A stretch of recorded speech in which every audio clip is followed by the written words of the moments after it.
We have Seb Bunney. He's the creator of Looking Glass Education, the best Bitcoin education site for adults, honorary Bitcoin dad, and author Seb Bunney.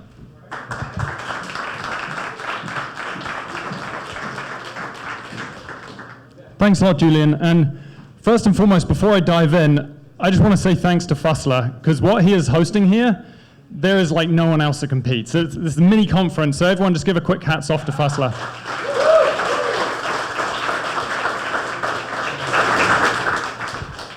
It's one of those things that for years I kind of looked at Bitcoin from kind of the shadows of Twitter. And I saw this kind of evolving beast, and it was fascinating to watch, but I was not necessarily involved in it. And I think what's so cool about Fussler and these Bitcoin meetups is that he helps us to get involved, and he allows you to meet like-minded individuals. And so I think it's truly incredible. And so with that said, I kind of wanted to dive into a meme that kind of builds on this idea. And so Fussler, we can jump to the next slide. So how many of you guys in the crowd have heard of the meme, like, we are all Satoshi? A few of you guys. Nice. So when I first heard this meme, I may be a little slow, but it took me a long time to realize what this meme meant. And so I wanted to kind of share my thoughts on what this meme meant, because I think that it is profound, and there's a lot more to this meme that kind of initially leads on. So first and foremost, Bitcoin doesn't have a leader. Bitcoin has no centralized governing body. And so ultimately, Bitcoin's ownership, its involvement and responsibility in the development and the success is a collective endeavor. All of us are involved in Bitcoin's success, and we all have a unique perspective on how we came to understand Bitcoin, how we came to see Bitcoin. And I think it's so important that we share that perspective, because for me, I came from the background as a mountain bike instructor, and I have my own unique perspective. I was just talking to Scott, and Scott over here was a financial advisor, or is kind of involved in benefits and financial advice, and he's seeing it from his own perspective. My partner is a teacher. She sees it from her own perspective, and all of our unique journeys allow us to orange pill different individuals. So ultimately, Bitcoin's success is in our hands as a community.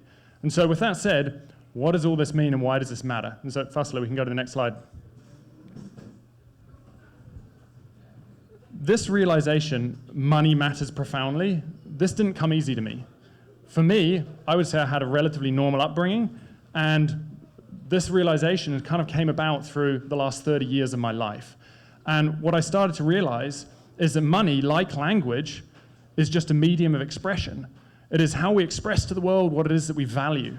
And so when our money becomes corrupted, when our money no longer meets the needs of society and its people, we can't express to our fullest what it is that we value. We can't express whether we want to purchase this one thing or this other thing. And so you can see a perfect example of this. If you go into a grocery store and you see someone purchasing grass-fed beef, raw milk, which is actually illegal in Canada, you can't purchase that, or any other kind of health food product, versus kind of cheap microwave meals and cigarettes, immediately, just from looking at their purchasing, you can see what it is that they value and what they put out into this world. And so money is more than just this thing that we transact with.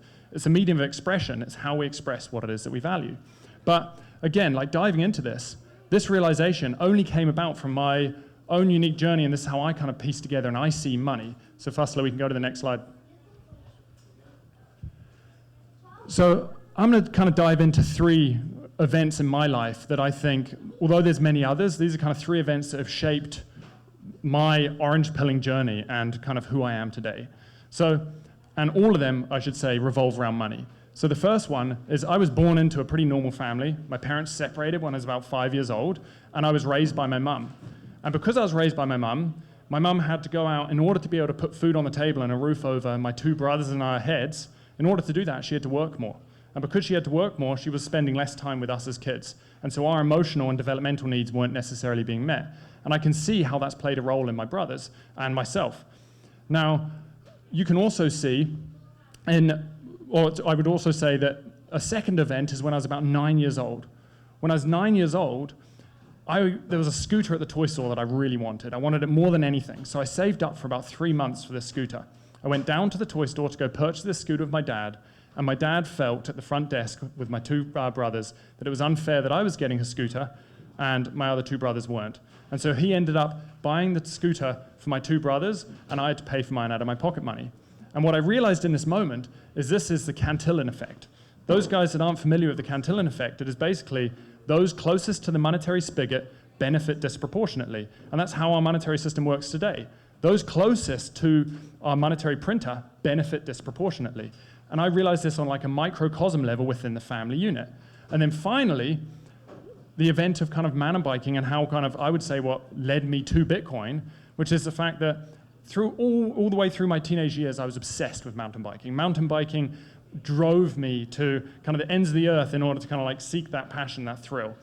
And I ended up becoming a mountain bike instructor in Whistler, BC, moving across the world or here, and I started to realize I was just like, these people that I used to idolize that are in all these movies that I used to watch as kids, many of these individuals, they're world-class athletes and they have no assets, they have credit card debt, they're struggling to get by, and what I realized is the world is a hard place.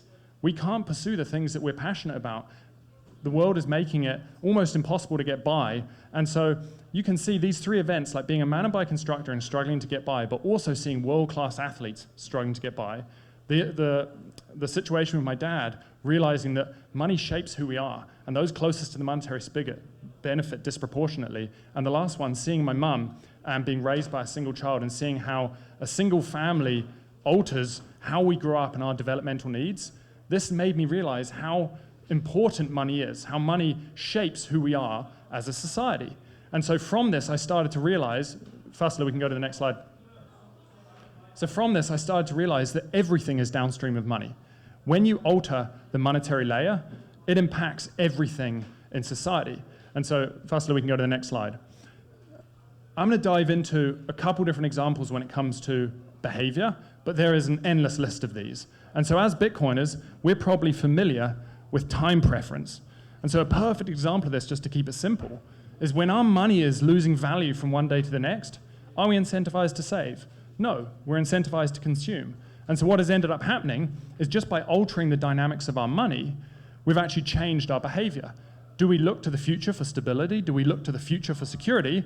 Or do we try to fulfill immediate gratification? And so this is where our behavior is changing just by changing our money, which is pretty fascinating. And then the second one, meaninglessness and apathy. So over the last 10 years, I've been fascinated with psychology. And as you dive down the psychological rabbit hole, you dive into something called our locus of control. And our locus of control basically dictates many outcomes, health outcomes in our life. And locus of control basically is, think of it as a spectrum. On one side of the spectrum, you believe that you do not have control over the world basically governs you. On the other side of the spectrum, it believes that you have control over the world. And those who believe that they have control over their immediate vicinity and control over the world around them have much greater health outcomes. They have much reduced risk of depression, anxiety, and whatnot. You have much greater mental health, greater friendships, greater confidence.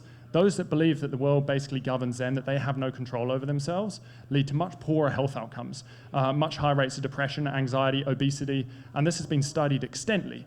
And so what you start to realize is that when money is losing value, when people are struggling to get by, when we cannot own a house without taking out hundreds of thousands, if not millions of dollars worth of debt that we're never going to be able to pay down, people are finding life meaningless. How are we going to get ahead? People start kind of slumping into nihilism. What is the point?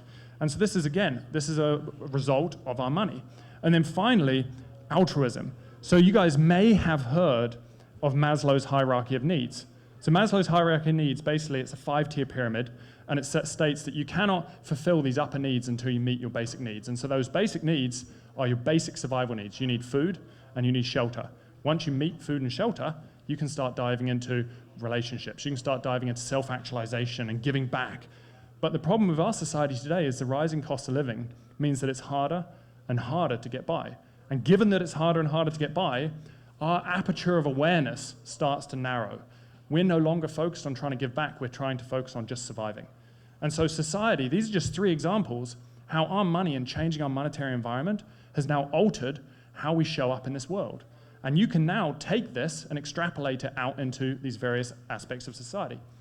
So I'm going to touch on all 4 of these very briefly, but then we're going to primarily focus on 2. So first is environmental degradation. So if our money is worth less from one day to the next, and we're incentivized to consume rather than save, well, guess what? Jeff Booth talks about this, and we live on a planet with finite resources. So if we live on a planet with finite resources, yet we're incentivized to consume, what's going to happen? We're just going to deplete our planet's resources. And we see this in our waterways, we see it in our forests, we see it in our minerals. We're just extracting resources to no end. And the next one is government and politics. When the government has a money printer, it does not have to act in the interest of its populace because it can fund operations through hitting the print button and devaluing the currency. Now, this is at odds with something like Bitcoin, which incentivizes productive behavior. And then next up is business practices. When the government can simply step in when times are tough and it can simply print money and stimulate the economy, this does not incentivize fiscal responsibility. Businesses, what they learn is that when times are tough, we're going to get bailed out. And so we end up having these monoliths, these monopolies that would not exist otherwise. And so we're incentivizing unproductive behavior, risky behavior. And then finally, the parent-child bond. And this kind of goes back to my childhood again. When our money is worth less, and our parents have to work more, there is less time for them to dedicate to their children. And we are seeing this more and more and more. And so when they're not able to dedicate time to their children, their developmental needs are not met. And we're seeing rising rates of ADHD, anxiety, depression, obesity. And all of these, when you start diving into them, I'd say, for the most part, these are not genetic. These are environmental coping mechanisms. These are coping mechanisms because kids are not having their needs met. And so let's dive into environmental degradation and the parent-child bond, just because I'm conscious of time. And so first of all, we can jump on the next slide. So environmental degradation, what most people don't know, and this blew me away when I found it out, is the fact that GDP, 68% of GDP is from consumption. And that's profound. When the government, or when the central bank is saying, let's try and grow GDP by 2 to 3% a year, what they're really saying is, let's just try to grow monetary transactions as a purchasing of goods. And so if we're just trying to increase purchasing of goods, again, we need more resources, we're just going to decimate our environments. And so what you start to see, in the 1950s, global plastic production was 2 million tons. Today we're at 419 million tons. That far outstrips population growth. And this is because we're incentivizing consumption for the sake of consumption. And again, if you look at textile waste accounts for 20% of the world's wastewater and 92 million tons of textile waste annually. And this ends up in usually the developing countries because most stuff is not recycled. Canada sends most of its recycling to China to be dumped in a landfill. So we can now dive into the parent-child bond, which is my passion over the last, I would say, like 4 or 5 years. I've been diving into psychology for about the last 10, and the last 4 or 5 years I've been diving into what's called somatic therapy. And somatic therapy is basically how our upbringing and our childhood and the trauma at which we face during these early developmental years impact us throughout our lives. And what is so fascinating is that basically not just when we are in our early stages of development are we going to be impacted, but even while we're in our mother's womb, we're going to be impacted by the stress that our parents feel through money and related issues. So if our mum was stressed financially during birth, what ends up happening is the hormones that they're feeling, whether it is cortisol, whether it is epinephrine, whether it's adrenaline, the baby feels that acutely. And that ends up impacting their nervous system, that impacts their threat response system, so they become hypervigilant as an adult, which leads to adverse health outcomes, obesity, ADHD, which we've mentioned. And so you can now start to see that money starts to impact people. And I say this because money is the number one cause of stressor in the world. In Canada, it is the number one cause of stressor. In the States, it's the number one cause of stressor with, I think it was 74% or 73% of Americans suffer from monetary stress. And what is so fascinating is that it's also the second leading cause of divorce. And so you can start to see money is a profound stress in society. And if it's a profound stress in society, it's not out of the question to think that it's impacting the development of our children. And then on top of that, you can see in 2020, 84% of working mums didn't take time off due to financial constraints, and 57% said they had no alternative but to continue working. And this chart on the left-hand side is basically highlighting that in Canada, since the departure of the gold standard, we've seen a doubling of dual earner couples. And this is because families can't survive. You can't have a single working individual in a family these days who's able to purchase a property and support the family. Instead, both parents have to be working. And what that means is less time for the children, less time to meet their developmental needs, which I think is profound. And if we start extrapolating this out over from the 70s onwards, you start to see these rising rates of illness and disorders and whatnot. So I say all of this because in the end, I do have hope. And I think that the future is bright. And I say this because I think Bitcoin can solve many of these issues. Because all of a sudden, and I don't need to dive into many of these big kind of scarce, trustlessness, permissionlessness, decentralized, because that's a topic for a whole nother day. But in simplistic terms, when we have a money that is increasing in purchasing power over time because there is a finite amount, this changes the incentives in society.